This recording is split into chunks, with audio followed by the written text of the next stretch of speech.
I just have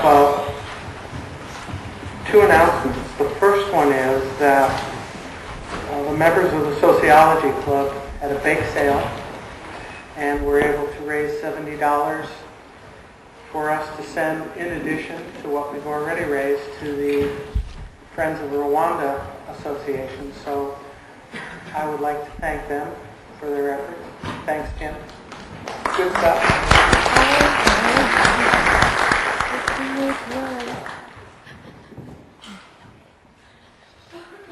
And then I've been asked by Jump.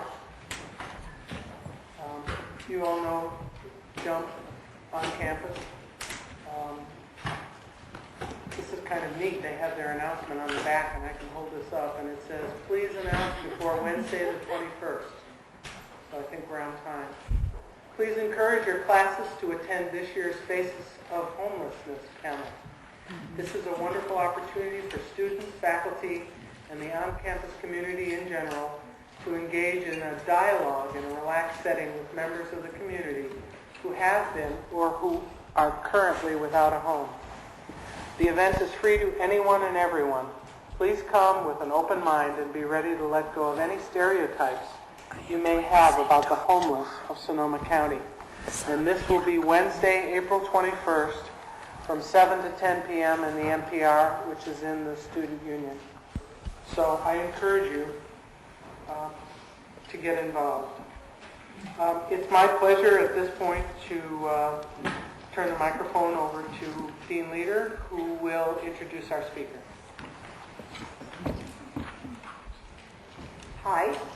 I'm really thrilled to introduce our guest speaker, who I became familiar with when I was at the United States Holocaust Memorial Museum in this last January. And Jennifer Jordan is at the University of Wisconsin at Milwaukee, where she's a professor, assistant professor of sociology and urban studies. And the way that I became familiar with her work is that she is a Cohn Fellow at the Center for the Advanced Holocaust Studies, which is a program for college professors and university professors to both teach as well as to be research fellows at the Holocaust Museum. And so it's quite an honor to have her here. She's sponsored by the Holocaust Memorial Museum to come and speak to you today. Her Ph.D., by the way, is from California, UC San Diego in the year 2000, so she has familiarity and love of the state of California. She studies urban sociology, sociology of culture, theory, globalization, and Europe and Germany. And she has a book manuscript that will be out on building culture, markets, memory, and urban change in the New Berlin. And Jennifer, I forgot to ask you the title of your topic today. What's the title? Oh my goodness. It should be on the calendar. It is The Holocaust and Collective Memory. The Holocaust and Collective Memory in Contemporary Berlin. The Holocaust and Collective Memory in Contemporary Berlin. So we're going to talk about the memorialization of the Holocaust as we move into transitioning to the later part of the course. So welcome, Jenna. Thank you.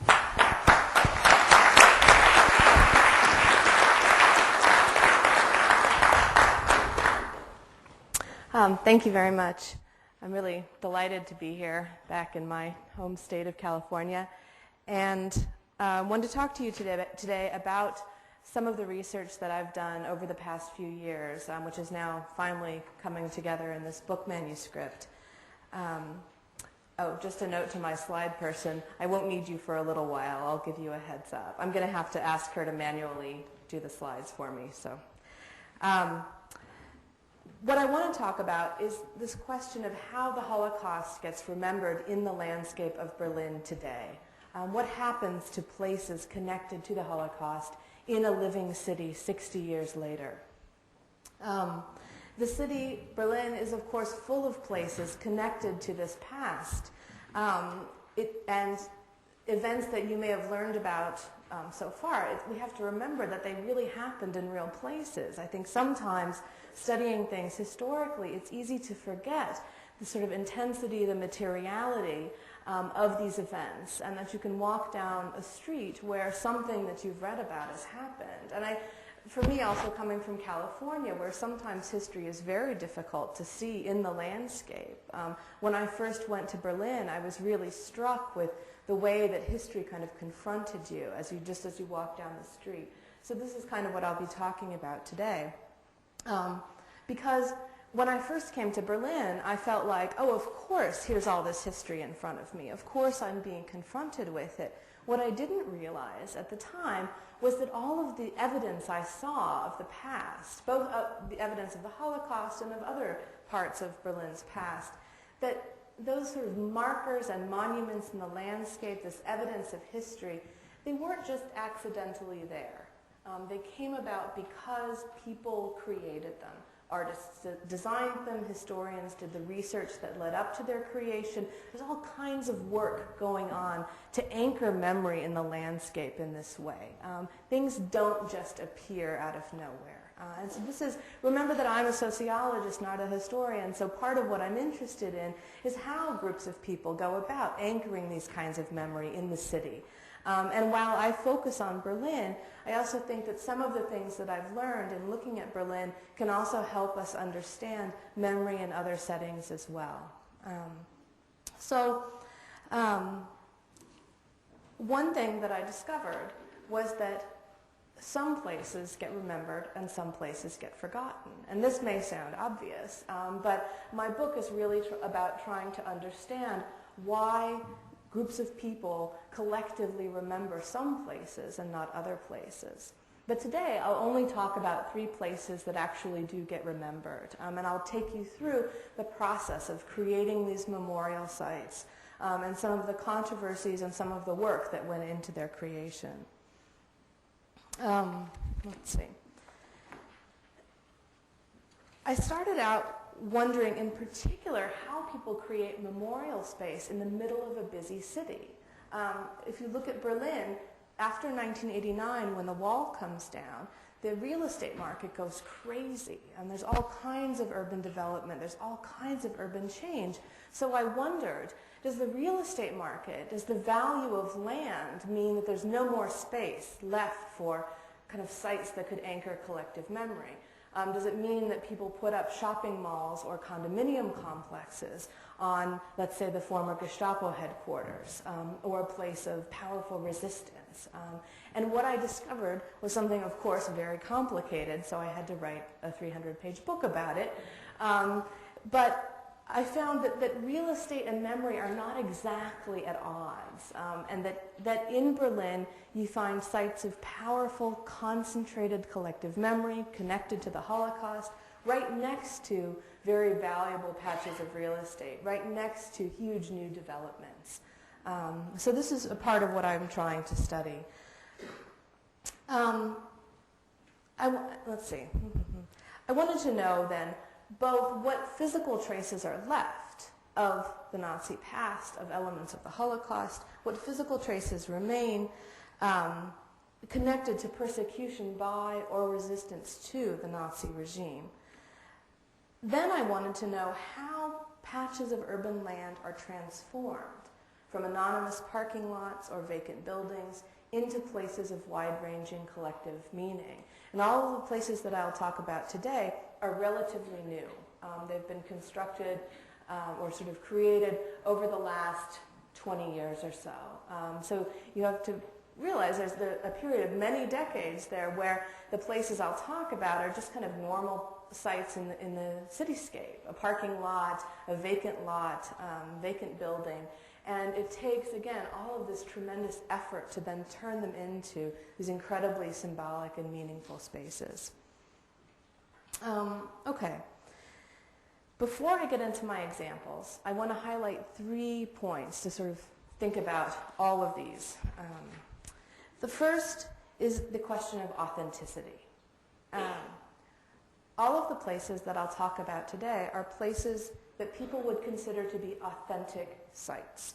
That is, they're memorials built on the site of specific events that happened during the Nazi era, rather than being built in some central location. So As an example, the Topography of Terror that I'll talk about in a minute, which is the site of the former Gestapo headquarters and which you read about in the piece by Brian Ladd, that is a so-called authentic site.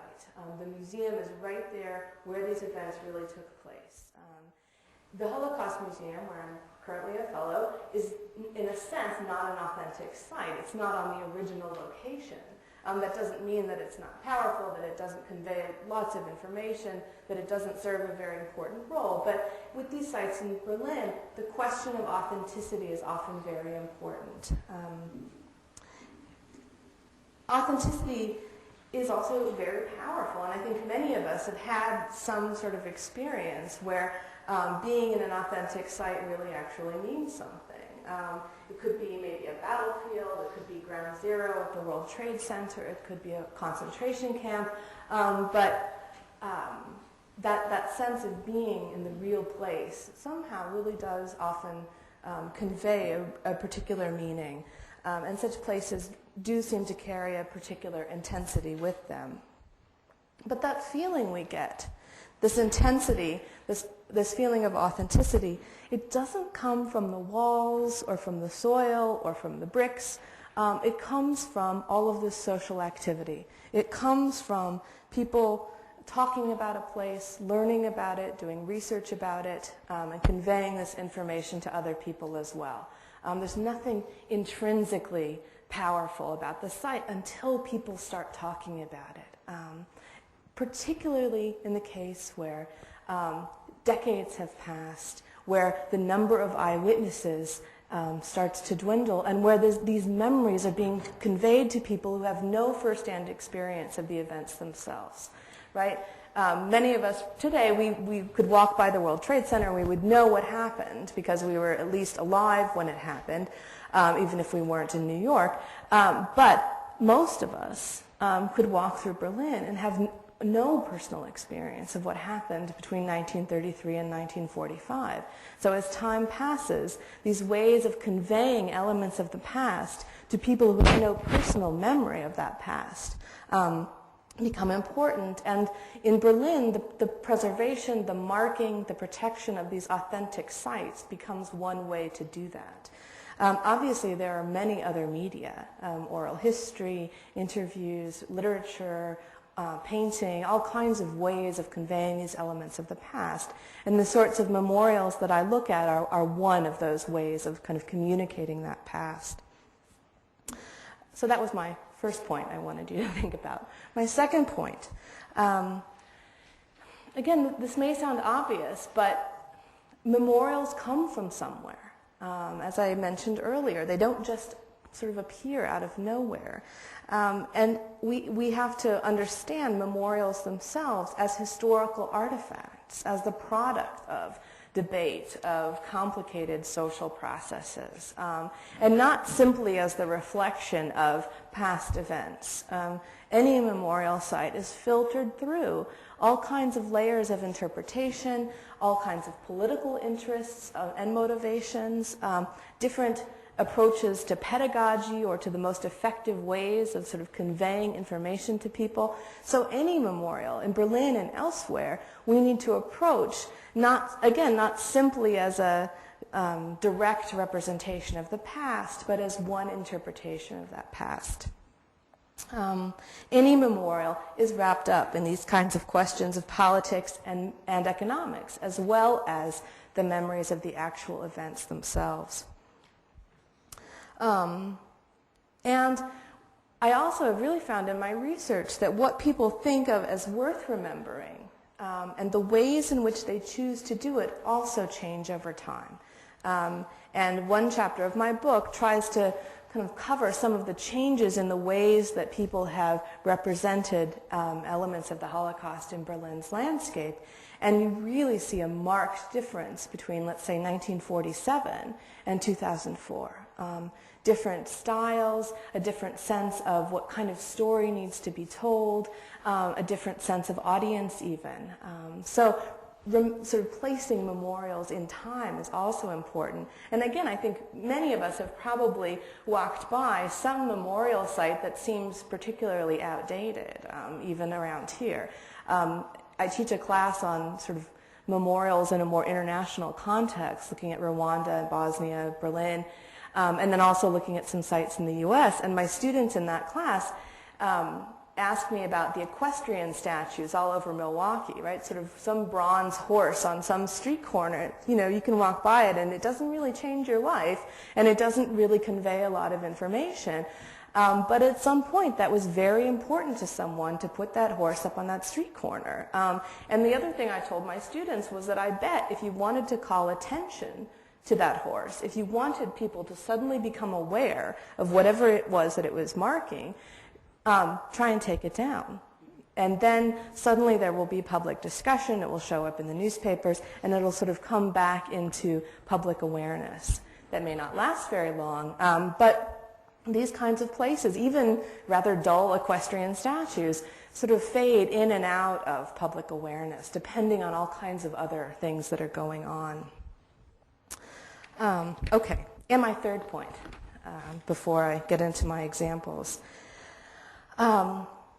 Memorial sites often include messages about how people are supposed to behave, and debates about memorials and memorials themselves are really ways of linking the past and the future. And this isn't something that I myself discovered, but that many people who talk about memorials also find. That as much as it seems like a memorial site is really about the past, it's actually, in many ways, much more about the future. It's about passing on information to future generations in a kind of permanent way, and they're often about instilling some kind of moral lesson, some kind of historical awareness in people who encounter these memorial sites. And that's, again, part of why when you look at them, you can also ask, who built this? Why did they build it? Who was the audience when it was constructed?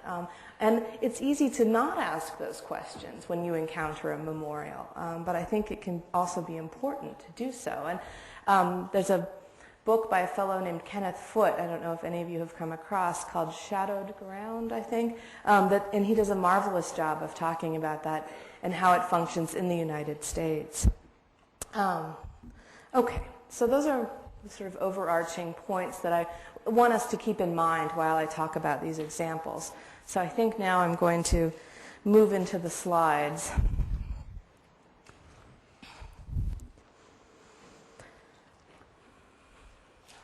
And maybe lights. Oh, uh-oh. Yeah. Do you have a little flashlight? Excuse me for 1 second. We didn't give you much notice.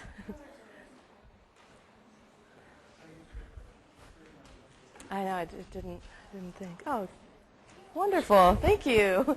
Okay. Perfect. Great. Okay. So I'll show you these 3 examples of how these things operate in Berlin. 3 ways that people have gone about marking particular events from the Nazi era in the urban landscape. My first example is Bebelplatz. I can't see anymore, but has anyone been to Berlin and been through Bebelplatz?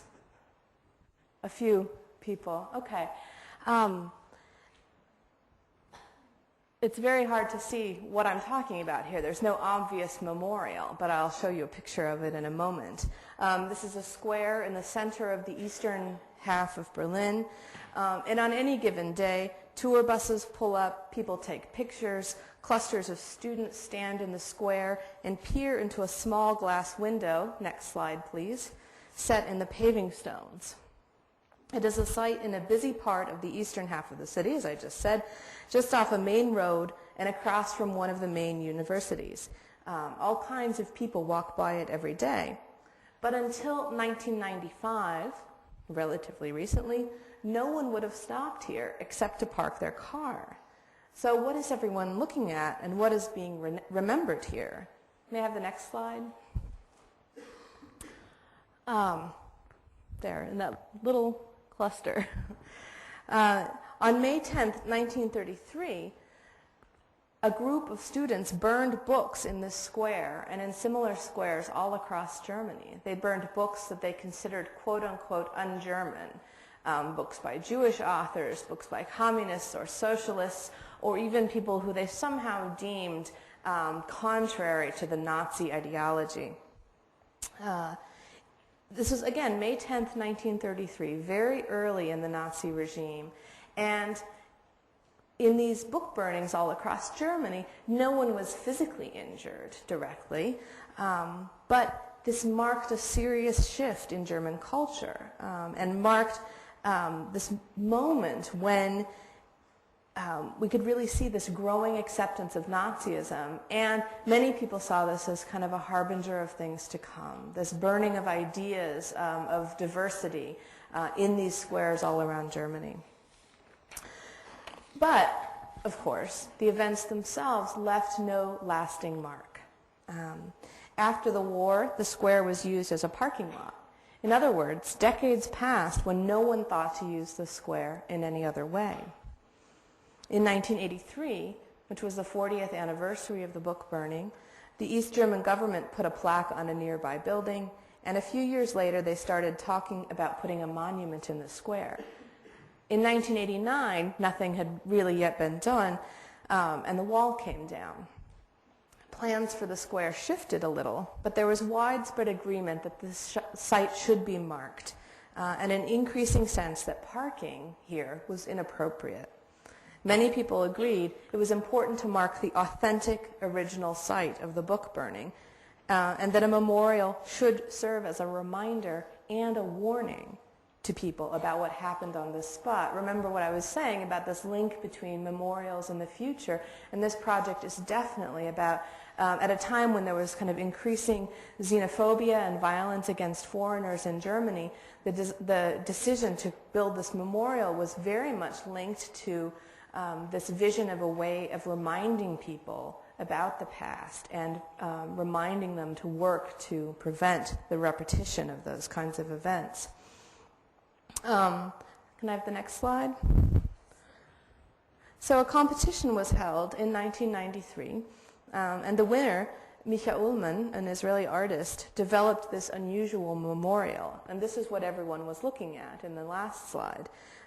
It's just only not much bigger than the top of this podium on the surface. So Bebelplatz today is home to this small square of glass, revealing an underground room painted white and lined with enough bookshelf space to house the burned books in this underground library. And you can just barely make out there, I think, some of the shelves. Ullmann, the artist describes his memorial in the following way. He says, the work is composed of a subterranean, hermetically sealed room in the middle of Bebelplatz. It represents a library whose walls are covered in shelves of white plastered concrete. 20,000 books would fit here. He says Einstein formulated that energy is matter times the square of the speed of light, or the opposite. Matter, books, in connection with light, fire, is transformed into energy.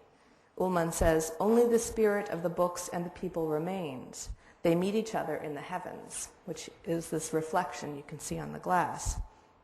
Near this library are bronze plaques set into the paving stones, which include a quotation from the German poet Heinrich Heine, who wrote in 1820 that, quote, this is just the beginning.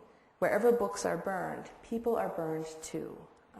And so they have those plaques near this memorial, and then also a little bit of historical information about what happened there. The site has become a very important stop for tour buses, for school groups. It really conveys a lot of information to people who come and visit it. And when we think that for decades it was only a parking lot, there's this sort of major transformation that happens because of people lobbying for these kinds of changes and agreeing to fund it and discussing it and the artist designing it. But even when there's so much agreement and so many people agree that this authentic site is so important, there can also be controversy. Next slide, please. Is that a little out of focus? Or is that just me? Could you try to focus it just a little bit? There we go. Thanks. And you can see some evidence of controversy on the sign hanging on a nearby building. It says Bibliothek statt Tiefgarage, library instead of underground parking garage. And the opera is right next door here, and so the opera director wants to put a parking garage underneath the square, and Micha Ullmann, the artist, and many other people feel that that would kind of desecrate the atmosphere of this memorial, that it would sort of profane it again to have all this parking there. And I keep reading the newspapers to find out what has happened, and the debate has been going on now for years.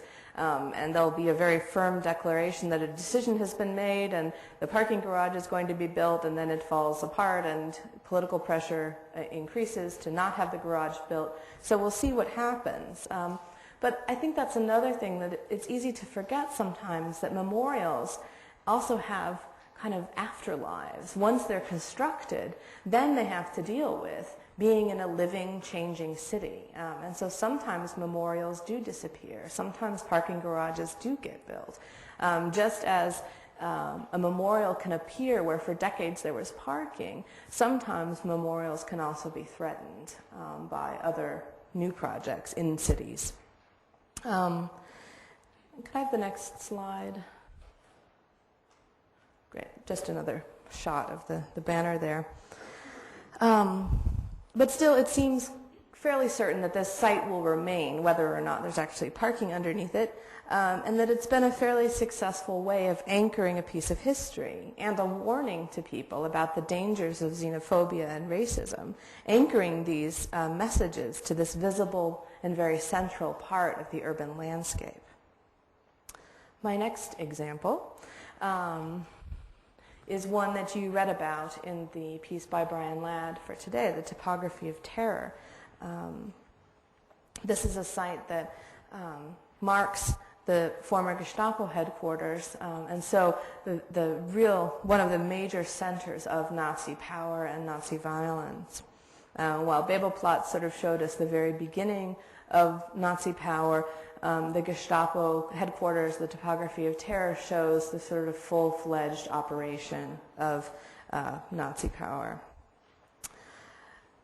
This is now an outdoor museum. Can I have the next slide? That has been created here at the site, again, of the former Gestapo headquarters. You can see the museum over on the right, sort of just slightly below ground level. Here are the Gestapo detained people, not in these cellars themselves, but in nearby cellars that are actually still covered. The Gestapo detained people and tortured them, and also oversaw Gestapo activities throughout Europe. The buildings themselves were damaged in World War II, and then torn down in the 1950s. Next slide. Leaving the lot looking something like this. It might be difficult to imagine using the former Gestapo headquarters for anything normal, but for decades, the site was just an empty lot in the middle of the city, used as a place, as you read, used as a place to practice driving a car without a license, and as a place to pile up debris from nearby construction sites. Certainly, people with personal memories did not forget what had happened there. You can imagine it being difficult for survivors or perpetrators to walk by this site without remembering what had happened.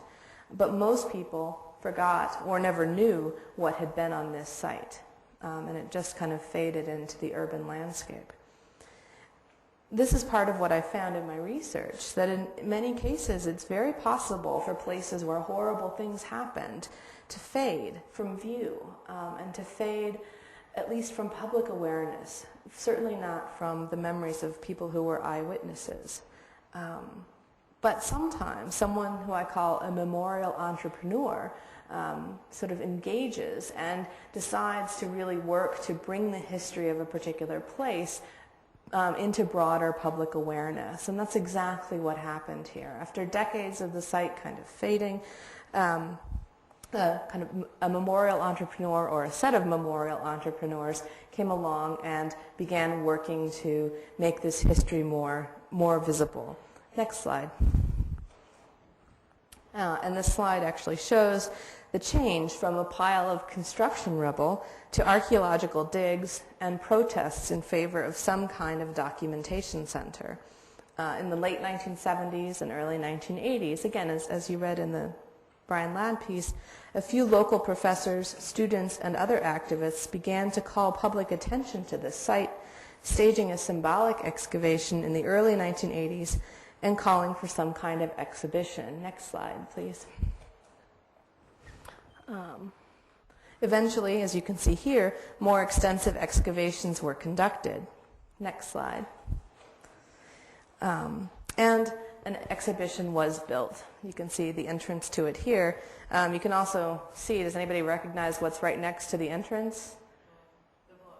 Yes, the wall, the Berlin Wall, just happened to run right along the side of the former Gestapo headquarters. So an exhibition was constructed here, which was supposed to be temporary, and is still there. Let's see, I'm adding up how many years later, 17 years later. It's changed since then, but we'll see in the next example as well. The next example has an exhibition that was supposed to be up for 4 weeks in 1999 and is still up today. So there's really this process where once a site gets marked and comes into public awareness in this way, it's very hard to imagine going back.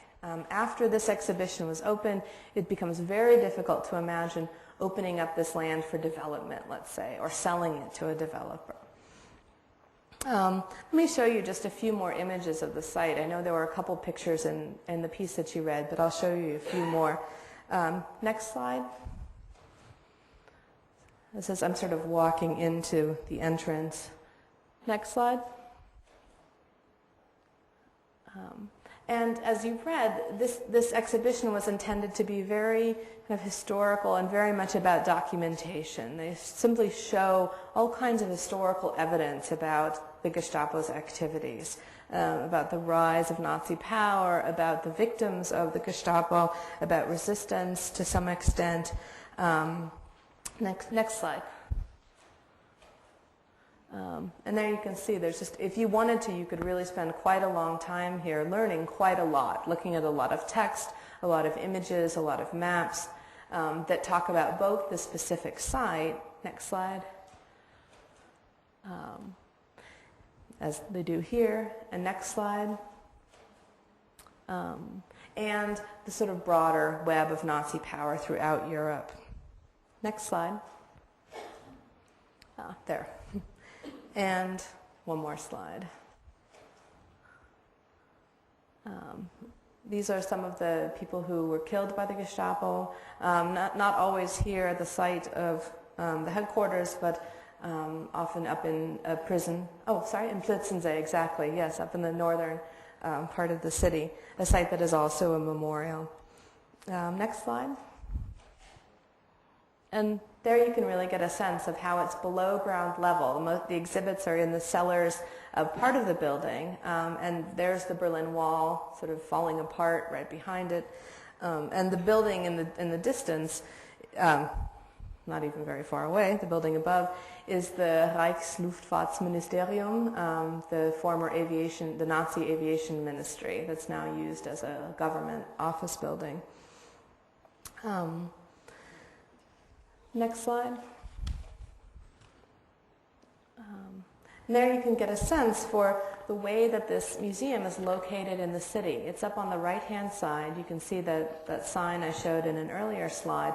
So you just walk along through the city. On the right is a museum, so maybe you're going to a museum. On the left is the State Assembly House, so maybe you have something you have to do at the State Assembly House.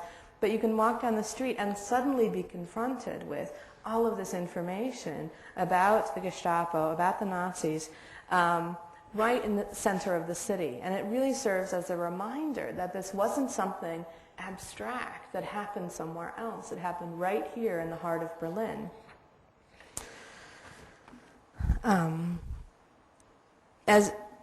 as you can see right here, the Berlin Wall did run along one side of it. And for decades, because of that, this lot was really on the edge of West Berlin. So I'm sorry I don't have a map to show you, but so when the wall, or most of it, came down, suddenly that became the center of Berlin. And so these kind of real estate pressures that I was talking about really increased after the wall fell. Even though the Topography of Terror, this former Gestapo headquarters, was in the western half of the city, with the wall there, it was basically on the outskirts, in a sense. Nobody was particularly interested in that plot of land. So there were some concerns when the wall came down that the land might become so valuable that it would be very difficult to resist trying to sell it to the highest bidder. But that didn't happen. And I can talk later, if you want, in a little bit more detail about how that worked. But it has remained this kind of open-air museum. Can I have the next slide? Just another view of it. And one more slide. Okay. This is the back entrance. So again, if you're walking down the street going to, I think there might be an Italian restaurant up on the right, you also then happen to be walking by the former Gestapo headquarters. And that was very intentional. The people who designed the museum and the memorial site wanted it to kind of interrupt the cityscape, wanted to make it difficult for people to ignore this element of the past.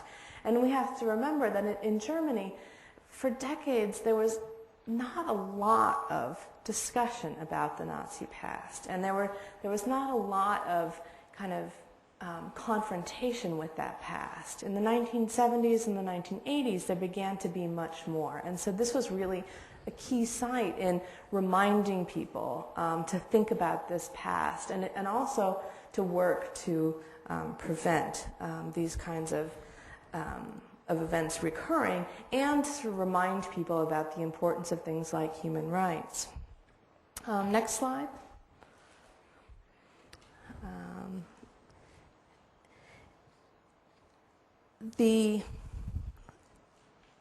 Even though this has now become probably one of the most widely recognized and most important sites connected to the Nazi past in Berlin, even here there continues to be controversy. Next slide. In this case, there's supposed to be a documentation center constructed on part of the site, and it's completely stalled. It's been stalled for years. There are very ugly arguments about who's going to pay for it. The director of it, I believe, recently quit.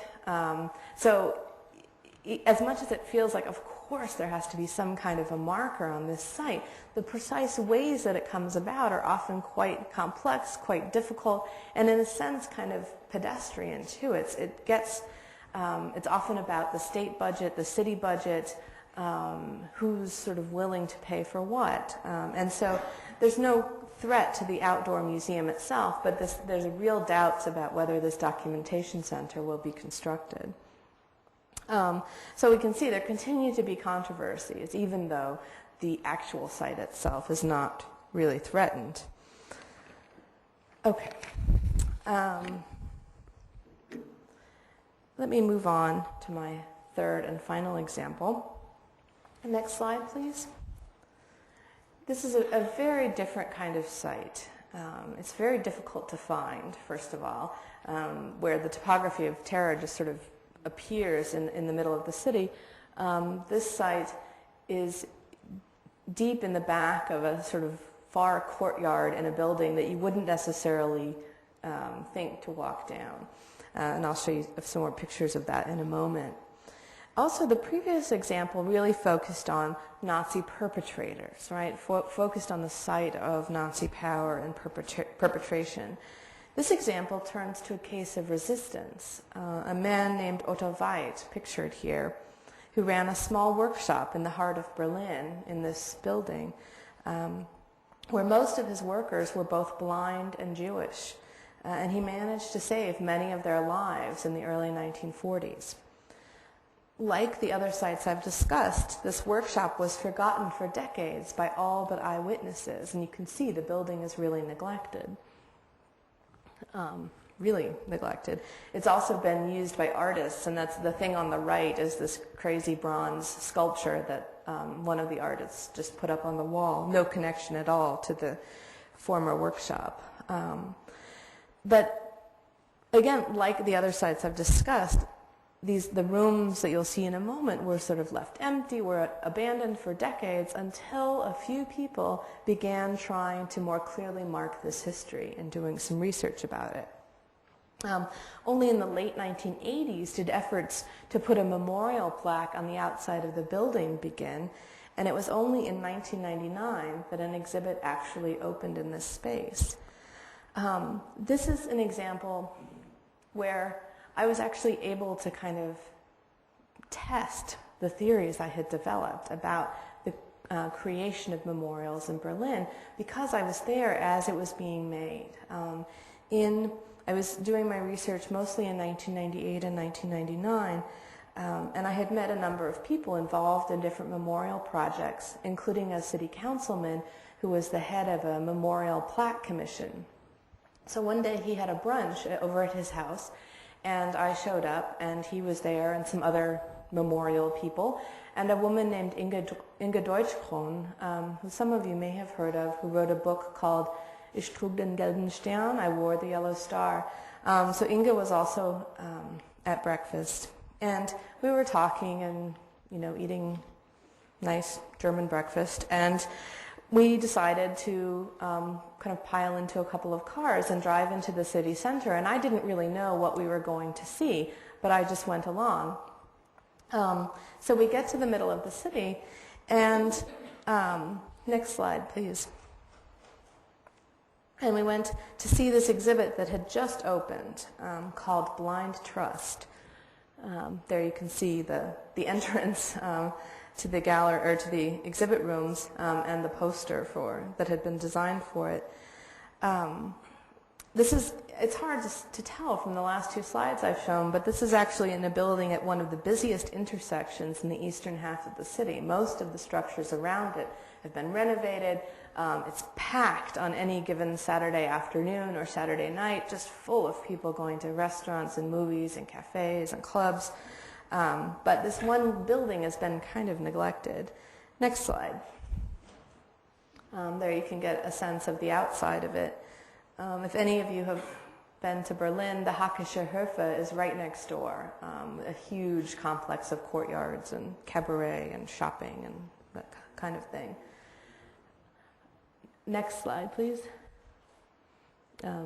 Basically the same view. So to get to the exhibit, you walk through that little archway, through one courtyard, then through another courtyard, and then in that door I showed a minute ago. So this little group of us, Inge Deutschkron, the city councilman, Volker Hobrock, and a few other people, we walked through here. Next slide, please. Down the courtyard, next slide. And you can really see the terrible shape the building is in. Next slide. Next slide. So back into this crumbling courtyard. Next slide. Next slide. And these are the rooms where the exhibit is. Those two windows there and a couple other windows to the left. Next slide. So this is on a different day that I took this picture when they had some different posters up, but we come to this rather unassuming entrance to this exhibition. Next slide. We walked up this narrow set of creaking stairs and into the exhibit. Next slide. So it's hard to imagine, isn't it, from that courtyard that this is what you'll find upstairs. The walls here are rough and unpainted. The floor is bare. And once inside, we stood looking at glass cases full of letters. Next slide. Photographs and objects ranging from a cloth Star of David worn by one of the workers to a postcard sent to the factory owner from his lover on her way to Auschwitz. Next slide. As well as equipment like that was used in this little workshop. Next slide. Otto White in his efforts to save people's lives, went so far as to march down to a detention center that was right down the street and literally convince the Gestapo to release people that they had already taken from his workshop. And he was able to bring them back. Another thing that he did was use this small room that you can see in the back on the right, next slide,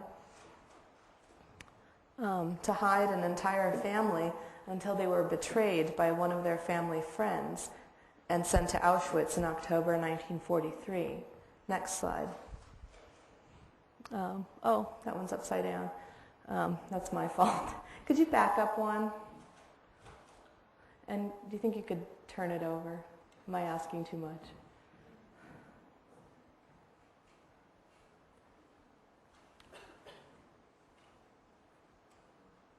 If not, it's fine. It's hard to see. Yeah.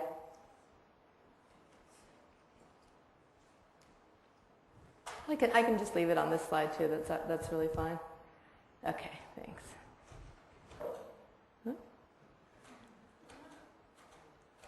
Uh-oh. Oh, they're doubled. Oh, it's fine. We can even, that's my last major slide, so we can just turn the slides off, and if someone could bring up the lights. I still have plenty more to say, but that's my last image. So that small room that you just saw, thank you, was used to hide this family, but that was only one of the many things that Otto Veit did to try to save people's lives. So this afternoon that we're here in this exhibit together, there are pictures of Inga Deutschkron on the wall, and there's a videotaped interview of her running in a little television set in one of those coal stoves that you saw. And here's Inga Deutschkron standing in this room while her video self kind of talks to us. And I started thinking, I mean, they were telling me, oh, this exhibit is up for 4 weeks. It was put together by some museum studies students who had been searching for a project and had found out about these rooms. They went in and did the kind of work that you saw. They renovated a little bit. They put in those exhibit cases. They collected materials. They spoke to some eyewitnesses. They did a lot of work. But it was their thesis project, and it was only supposed to be up for these 4 weeks. And I knew when I walked in there, I said, there's no way that they're just going to take this down and do something else with these rooms. And so far, I've been right. 5 years later, it's an official sort of extension of the Jewish Museum in Berlin, and it's sponsored by them. But that wasn't a given. It wasn't at all clear from the beginning that that was going to happen, and things may still change. But a couple weeks later, a couple weeks after this brunch where we went to the rooms together, I came back to hear Inga Deutschkron give a reading from one of her books. And here we are sitting in these rooms with folding chairs set up in the exhibit spaces, and Inga sitting at a table reading to us. And I'd say there were 30 or 40 people in the audience.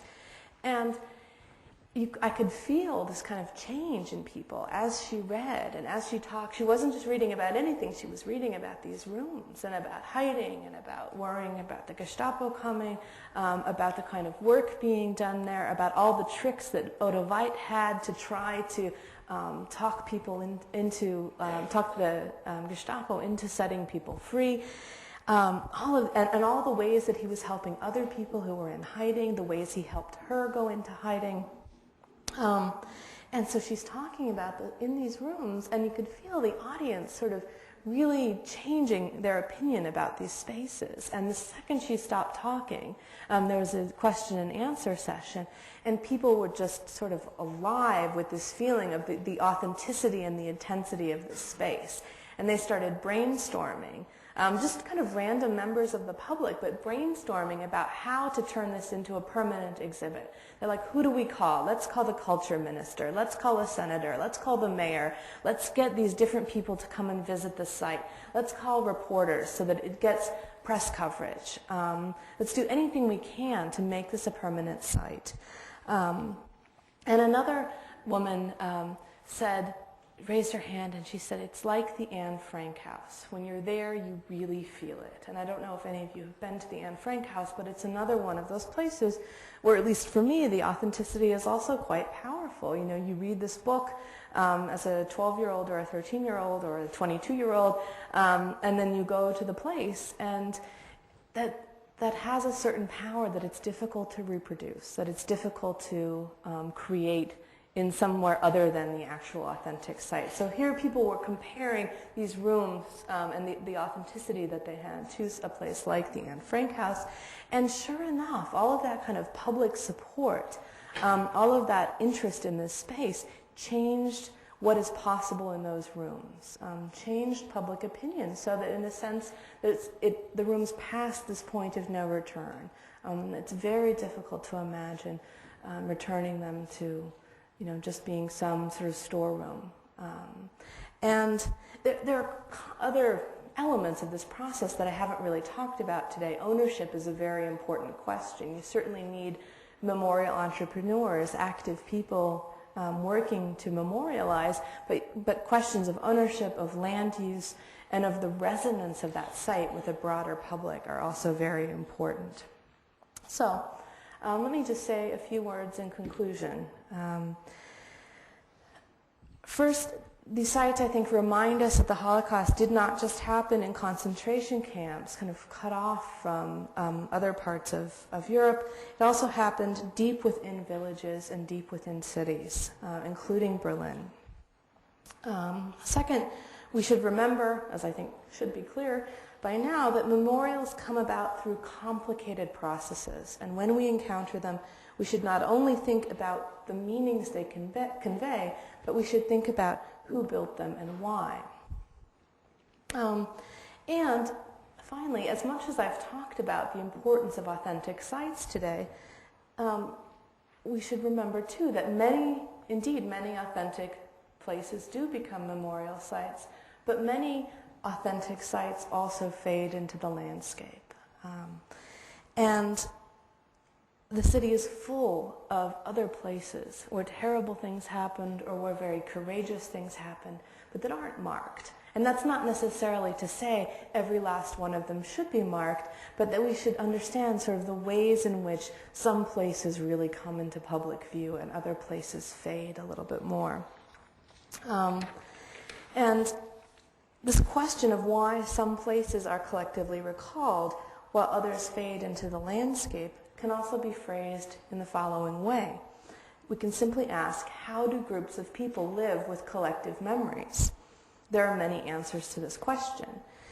We write about them, we tell them to grandchildren, we read about them, we ignore them, we dispute them, sometimes we forget them. And we also transform them into concrete places in the landscapes around us. Thank you.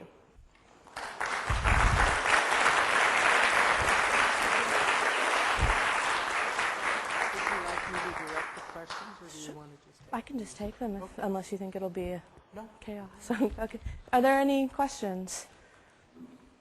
No chaos. I actually had a similar experience when I went to Paris. We were looking for this one cafe, and we kept wandering around. And it's been years since I spoke French, but I'm still able to read. And we kept coming across plaques, whether it was on the cement floor or on walls or on the outside doorway. And we came across the one about the school where the director hid about 15 kids. Mm-hmm. And then he was killed because of that, as well as the kids. But just as emotional. Yeah. That's what it does. Yeah. And the closest I can say about here is when I went by Donner's Pass and not really recognizing what that story was about. Yeah. But I remember looking over the wall and looking way down in the valley and thinking, that's a long way. You know, and then afterwards I realized, oh, that was Donner's Pass, you know. And so it's really interesting what triggers what. And for me, it's often an emotional thing. Mm-hmm, mm-hmm. So I don't know. I just wanted to share that. Yeah. No, I think that's the case for many people, and I think it also reminds us that there are also places even in a place like California where it feels like history is kind of invisible or kind of paved over. That there are some places that kind of anchor memory also. So yes. During your period in Berlin,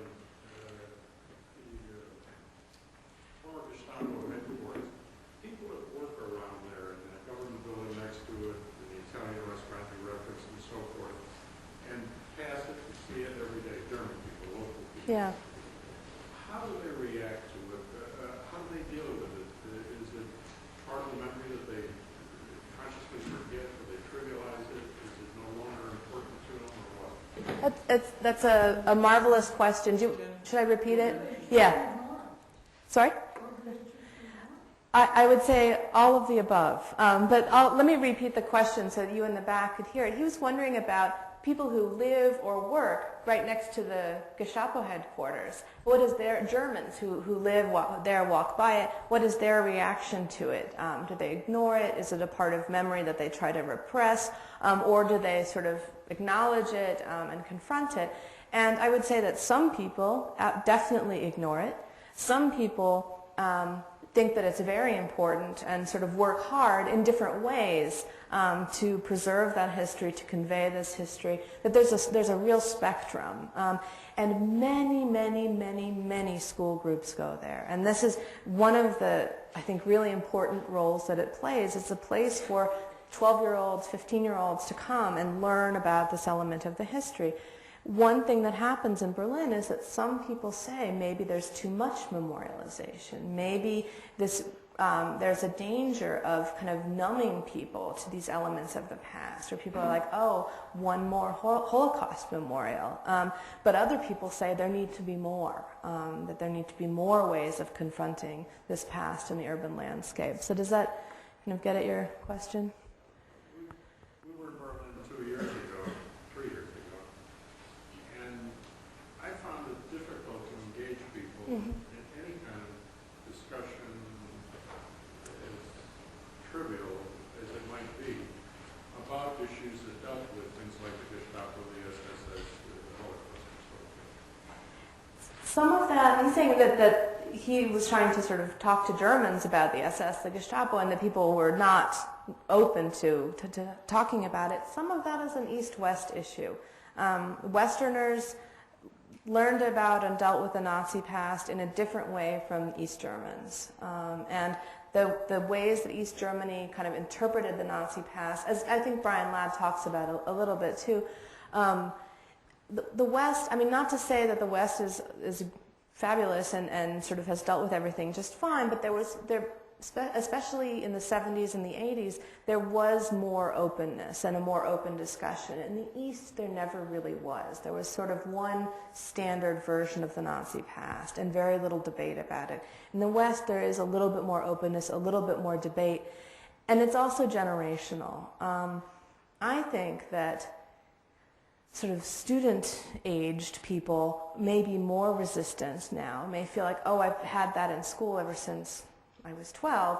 I think that people maybe in their 30s and 40s might be a little bit more open, and that the generation older than them might be a little bit less open. That the people in the sort of 40s, 50s were a part of this confrontation with the Nazi past. Yeah. Yeah, that's really what happened. That in 1968, the student movement began in the West, very much questioning their elders who were still alive, what they had done during the Nazi era, and that brought about a large reckoning with the idea of and books were written about the inability to mourn and so on, by which are written, and a big discussion. And the Holocaust is part of the educational curriculum in high schools. You have to have a whole year in the gymnasium on the Holocaust, but we did quite, in other years, we did quite a bit of research in corresponding with teachers in Germany, how much they teach, and we got their programs and so on, and they do really a lot. I would say that if you just talk to strangers, it is very different than when you talk to people that are, it's like here, if you talk to people in California about what happened to the Indians, it's very hard to get a good cross-section, but when we talk to people in schools or in synagogues or churches, we get a different, deeper perspective, and people might be kind of shocked that you would ask them about that, if they're not with their friends or colleagues of yours. Is there another hand? Go ahead. Yeah. People like Tom Hanks, who have been advocating for a World War II memorial here in the United States, are you aware of some of the conflicts regarding that as to why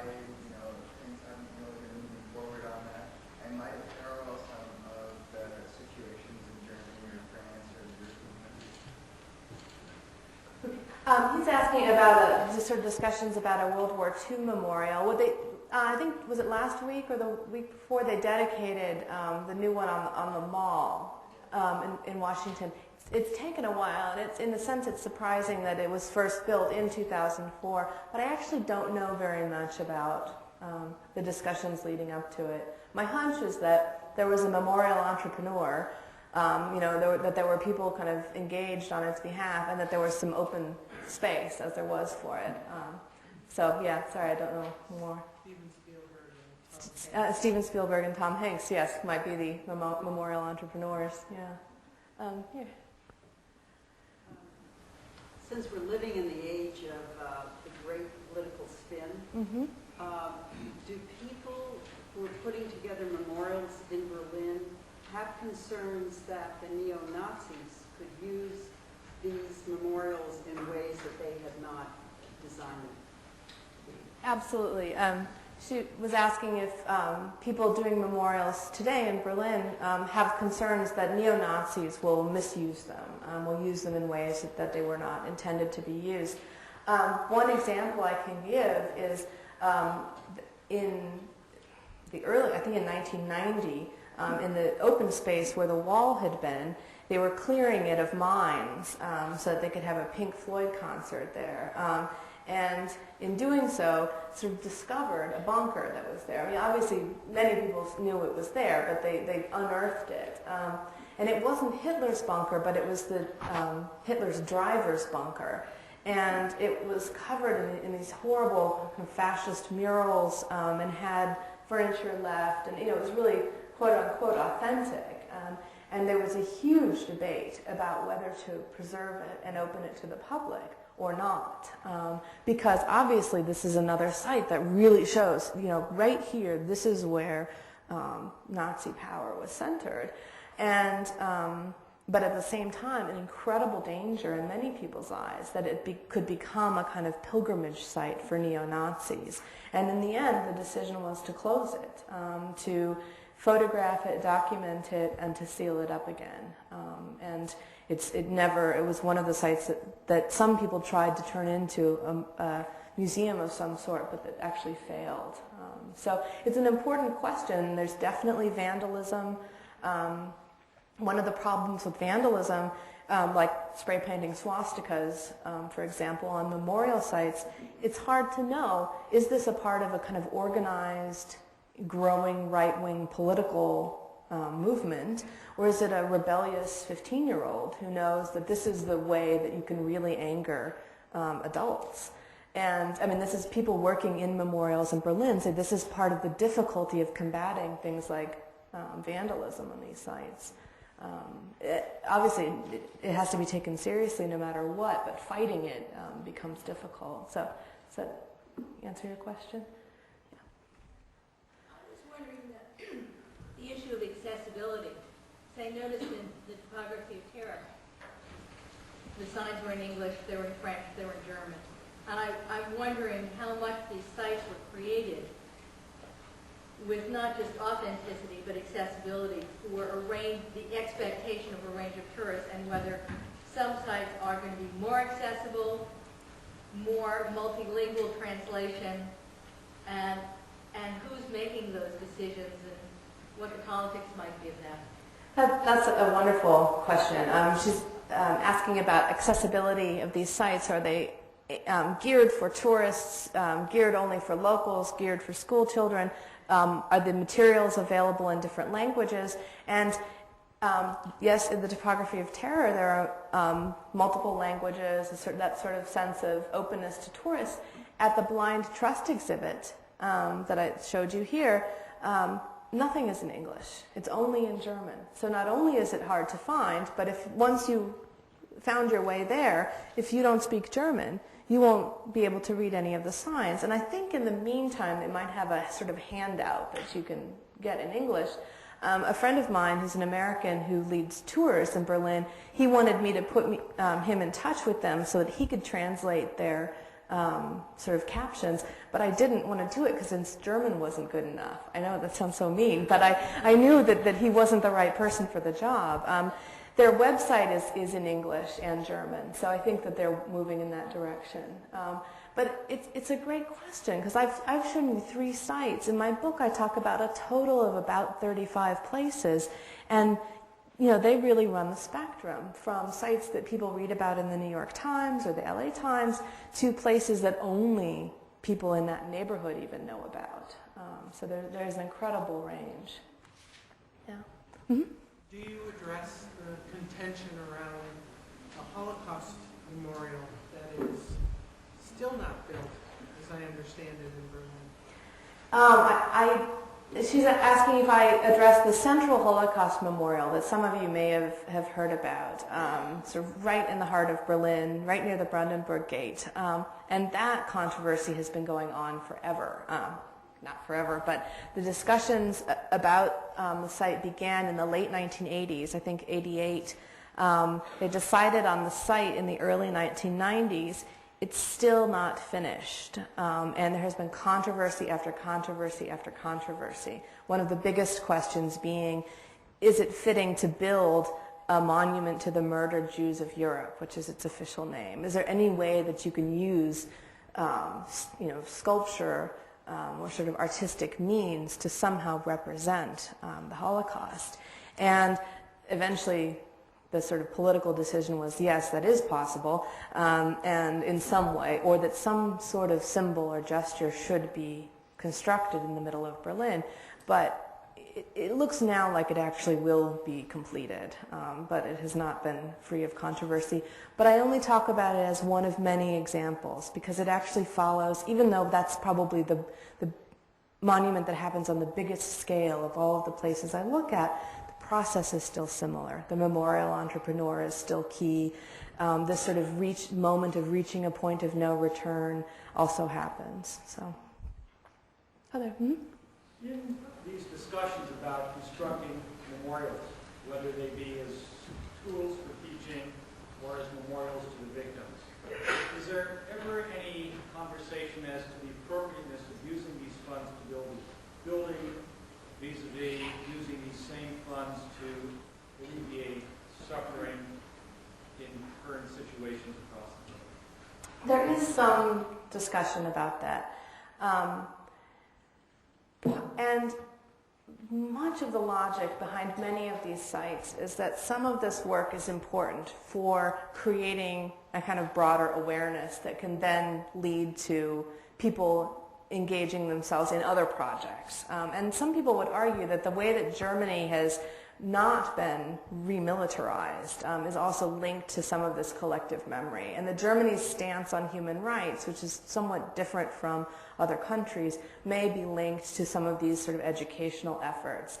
But there is this question, do you spend 10,000 euros, 20,000 euros, or 100,000 on a memorial site, or do you send it into some kind of relief operation? And I think people actively debate this and kind of go back and forth. So, other questions? Okay. Oh, I have one more. Yes. That's a fine question. I'm sending it off next month to one publisher, but I'm very willing to have them tell me what to call it. It was called Building Culture. It's currently called Structures of Memory, and I'm just committed to whatever title the editor thinks fits it best, because I'm terrible at coming up with titles. So thanks for asking. Yeah. So when do you estimate that it would be out, like it was actually possibly purchased? I hope that in less than 2 years. That's not because I'm such a slow writer. I am a slow writer, but it's because the process takes a while. So. Okay. Thank you so much.